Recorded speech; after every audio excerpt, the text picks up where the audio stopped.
Aujourd'hui, je vais vous présenter 5 programmes de fidélité que j'ai utilisés cette année et on va voir ensemble ceux qu'ils m'ont rapporté. À la fin de cette vidéo, je vous donnerai les 2 programmes qui, pour moi, ont été les plus intéressants financièrement. Le premier programme de fidélité, c'est celui de la Fnac. La carte coûte habituellement 9,99 € par an. Après, ils font très régulièrement des promotions et par exemple, je l'ai eu pour 7,99 €. Elle propose différents avantages selon le statut, des réductions toute l'année. Moi, ce qui m'intéressait le plus, c'est un pass partenaire. Elle offre jusqu'à 42% de réduction chez plus de 100 partenaires. Ça peut être autant dans des enseignes de voyage, des enseignes beauté, des enseignes de grands distributeurs alimentaires. Alors, il faut savoir que c'est le dernier programme de fidélité auquel j'ai souscrit. Donc j'ai très peu de recul, mais l'usage quotidien, pour moi, je l'ai noté 2,5 sur 5. La moyenne, parce que ça nécessite quand même de se connecter sur le site de la Fnac, rentrer son mot de passe, son identifiant, ensuite aller sur le site des avantages partenaires. Personnellement, je trouve que c'est pas le plus pratique, en tout cas, qu'il n'y ait pas d'application par exemple, ou alors je ne suis pas au courant. Le prix à l'année, je vous dis, c'est 9,99 €. Mais très souvent, vous avez droit à des réductions, notamment il faut guetter les prix pendant les Black Friday, les périodes de rentrée, etc. Et personnellement, je l'ai eu pour 7,99 €. Le gain que j'ai eu grâce à cette de fidélité pour l'instant est nul car je viens juste de la prendre il y a quelques semaines. Et que je vous dis, j'ai du mal à l'utiliser au quotidien. Le deuxième programme de fidélité que j'ai utilisé cette année, c'est celui de la SNCF.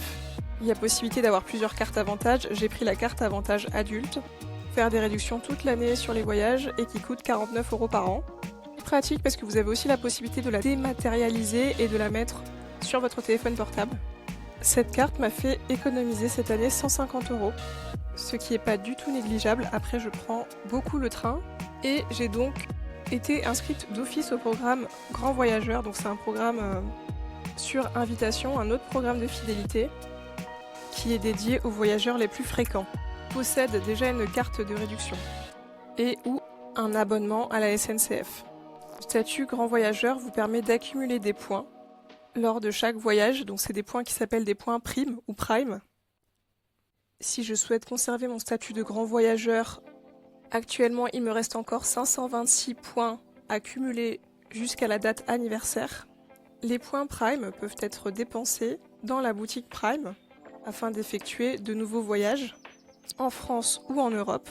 Également utiliser les points Prime pour acheter une nouvelle carte avantage ou encore dépenser ces points au bistrot TGV.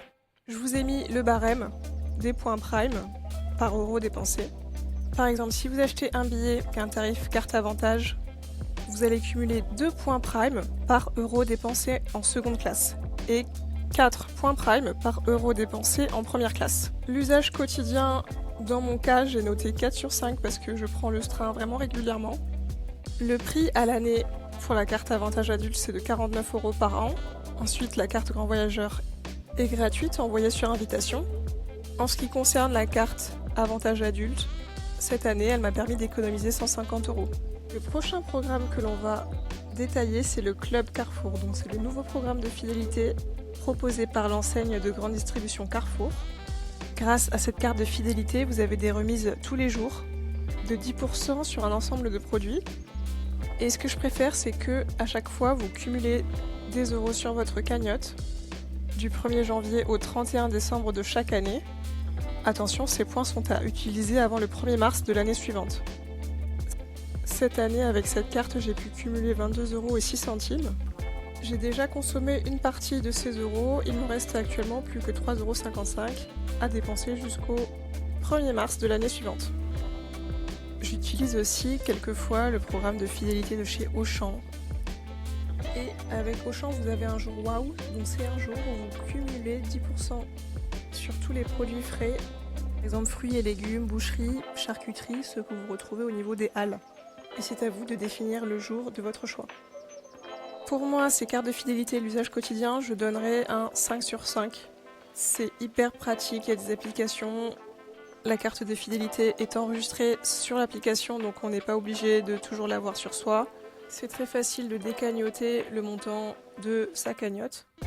Ces cartes sont gratuites et cette année, elles m'ont rapporté une vingtaine d'euros d'économie a priori, sachant que j'ai pas beaucoup utilisé ces cartes en début d'année, car je faisais mes courses à un autre endroit. Prochain programme de fidélité, c'est le programme Genius de chez Booking. Booking, c'est ce site internet qui vous permet d'effectuer en ligne des réservations, hébergements ou bien même vols et voitures. Il propose un programme de fidélité à 3 niveaux, offrant jusqu'à 20% de réduction sur les hébergements partenaires et d'autres avantages comme par exemple des petits déjeuners gratuits dans certains hébergements ou encore un surclassement gratuit. Personnellement, je suis au niveau 3 de Genius. Pour passer un niveau, il faut réaliser un certain nombre de réservations. Une fois que vous avez atteint un niveau, vous bénéficiez des récompenses associées à vie. J'aurais accumulé, d'après le site, 176,84 € d'économie sur les 2 dernières années avec le programme Genius niveau 3. Pour être honnête, je ne suis pas convaincue parce que pour avoir fait le test de réserver avec le téléphone mobile d'une autre personne en parallèle de mon téléphone, il est déjà arrivé que pour un même hébergement, le même nombre de personnes dans la réservation et les mêmes dates, le prix proposé était moins cher pour la personne sans programme de fidélité que pour moi. Donc je vous avoue que depuis ce jour-là, je suis un peu sceptique. Mon usage quotidien, je l'ai noté à 2 sur 5 parce que j'utilise très rarement cette application désormais. Je réserve beaucoup moins souvent sur Booking. Le prix à l'année, c'est un programme entièrement gratuit et a priori, ça m'aurait permis de gagner 88,5 € cette année, car le montant que je vous ai présenté tout à l'heure, c'était sur 2 ans. Au final, moi, le top 1 des programmes de fidélité cette année, je mettrai Carrefour. Le programme de fidélité Carrefour est hyper pratique d'utilisation quotidienne, très avantageux, vous faites de réelles économies sur chacun de vos achats et vous pouvez le constater directement sur votre application mobile. Le deuxième programme de fidélité, je dirais, c'est la SNCF. Si vous prenez souvent le train, je pense que c'est très intéressant d'avoir une carte avantage. Et derrière, éventuellement le programme Grand Voyageur si vraiment vous voyagez beaucoup. Et vous, quels sont les programmes de fidélité que vous utilisez au quotidien? Combien ils vous ont rapporté cette année? J'attends tout ça en commentaire.